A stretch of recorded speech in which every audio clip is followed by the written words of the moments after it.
पिछले 4 दिन से पिपलोदी हादसे में जो छोटे छोटे ननिहाल बच्चे जो काल ग्रसित हो गए थे, भ्रष्टाचार की भेंट चढ़ गए थे, उनको लेकर आपके सामने अनशन पर बैठा हूँ।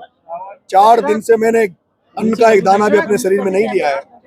वजन भी मेरा 7 किलो कम हो गया है। और इसी बीच में मैं रोज अपनी बात रखता हूँ, कल भी आपके सामने बात रखी। कल शाम को मेरे पास सरकार की तरफ से बातचीत के लिए, वार्तालाप के लिए मुझे सरकार ने बुलाया था, जिसमें सरकार की तरफ से गृह सचिव भास्कर सावंत साहब, कमिश्नर साहब और जिला कलेक्टर साहब से मेरी वार्ता हुई थी। काफी लंबी मेरी वार्ता हुई। मैंने उनको अपनी बात रख दी। उन्होंने भी कहा है कि हम उचित प्लेटफॉर्म पर सीएम साहब के यहाँ आपकी बात रख देंगे। उसके बाद उन्होंने कल कहा था मेरे से कि हम आपकी बात पॉजिटिवली सीएम साहब के यहाँ रख देंगे, लेकिन आप धरना खत्म कर दो। मैं वहां उनसे कह के आ गया था कि साहब धरने पर जब तक उनको मुआवजा पूरा नहीं मिलता धरना खत्म नहीं होगा। और इसके बाद अब नरेश मीणा वार्तालाप करने भी दोबारा शहीद स्मारक से उठकर कहीं दूसरी जगह नहीं जाएगा। नरेश मीणा या तो इन परिवारजनों को 50-50 लाख रुपए सरकार मुआवजा दे, और नहीं तो फिर नरेश मीणा की लाश का इंतजार करे, नरेश मीणा की मृत्यु का इंतजार सरकार करे। नरेश जी, आपका जो यहाँ पर धरना दे रहे थे उसकी परमिशन भी नहीं थी? उसकी परमिशन रेगुलर हम मांग रहे हैं, रेगुलर चल रही है सर। पहले दिन हमने 2 दिन की दी थी, फिर हमने दी, अब ये पता नहीं कोई हो तो, लेकिन हमने तो 2 दिन की शुरू में दी थी, फिर आगे 1 दिन की दी थी। हर दिन 1 दिन बढ़ा रहे हैं। अब आज का मुझे नहीं पता। तहसील स्तर पर धरना देने की बात आपने वो हमने कर दिया है। मुझे उम्मीद है कि शायद 1-2 दिन में सरकार इस पे संवैधानिक पॉजिटिवली इस पे विचार करके इन मांगों को मान लेगी। अगर नहीं मानती है तो 2-4 दिन में फिर रणनीति बनाकर हम प्रत्येक, क्योंकि देखो आजकल गाँव में फसल कटाई का काम चल रहा है। फसल कटाई, मूंग, उड़द, सोयाबीन, बाजरे की कटाई का काम बहुत जोरों से गाँव में चल रहा है। गाँव में किसान बहुत बिजी है। हमने कहा है कि सब लोगों को यहाँ आने की जरूरत नहीं है, यहाँ अकेला मैं बैठा रहूंगा। आप सब लोग पूरे राजस्थान में तहसील हेडक्वार्टर पर। आपने भगत सिंह सेना के नाम से नई गुट का ऐलान किया है, थर्ड फ्रंट समझा जाए या सिर्फ? मैंने भगत सिंह ब्रिगेड बनाई थी, जिसका नाम आज मैंने परिवर्तित करके उसको भगत सिंह सेना कर दिया है, जिसका नाम है BBS।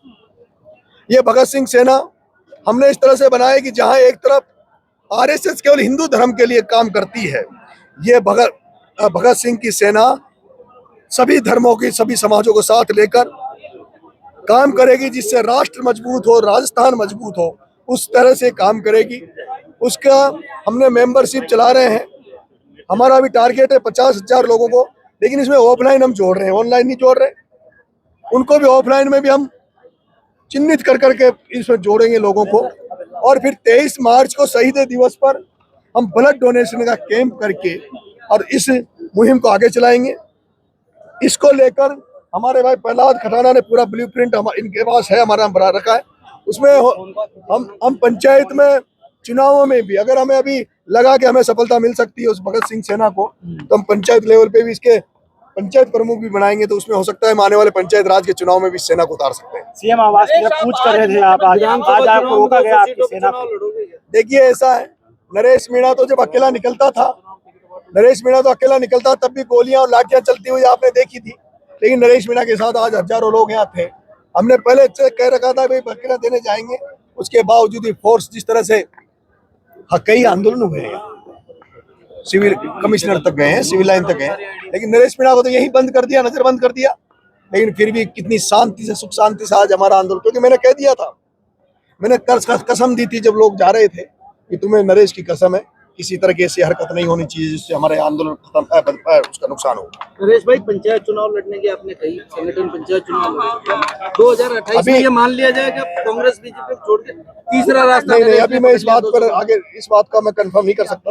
मुख्यमंत्री मैं अभी 2.5 साल है, 2.5 साल एक बार मैं जनता के बीच में रहूंगा। जनता का देखिए, बार बार आपको आश्वासन दे रहे हैं, आपको पिताजी को भी आश्वासन दिया था कि हम, उन्होंने जो अधिकारियों ने कल कहा था मेरे से कि आप पॉजिटिवली हमारी बात माने, धरना खत्म कर दें, हम आपकी पॉजिटिवली बात रखेंगे और हमें उम्मीद है कि आपका काम हो जाएगा। लेकिन मैंने कहा था कि सीएम साहब ने पहले भी कई वादे मेरे पिताजी से किए थे, लेकिन वो वादे आज तक पूरे नहीं हुए।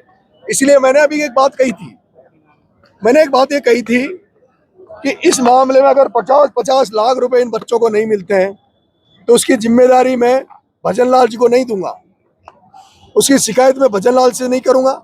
उससे ज्यादा मजबूती, ज्यादा जिम्मेदारी मैं वसुंधरा राजे को दूंगा, उनका लड़का दुष्यंत सिंह को दूंगा, जो 10 बार वहाँ 5 बार से दुष्यंत सिंह जी सांसद है, 5 बार से वसुंधरा जी सांसद है, 2 बार मुख्यमंत्री रही है।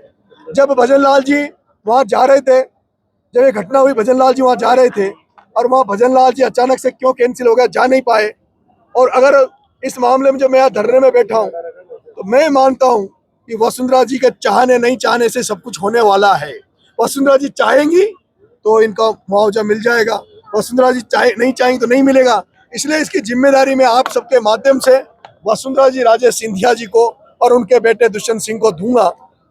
हम तो यहाँ से कुछ न कुछ सरकार नहीं देगी, अगर मैं मर भी गया, लेकिन जो कुछ भी होना है उसकी जिम्मेदारी माननीय वसुंधरा राजे सिंधिया की होगी।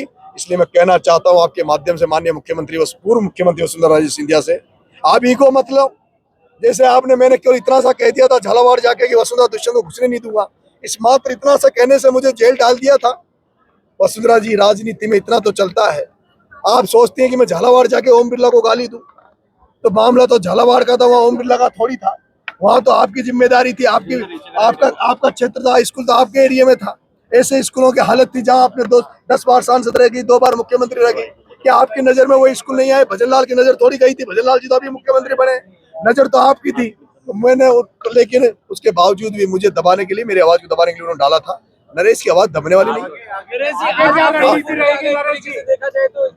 आज आपने मुख्यमंत्री आवास घेराव की घोषणा की थी, आप घेराव कर नहीं पाए, अब आगे आपकी क्या रणनीति रहेगी? आप आज रैली के रूप में जाने वाले थे, आज सुबह आपने वहाँ खाना खाने की बात कही थी।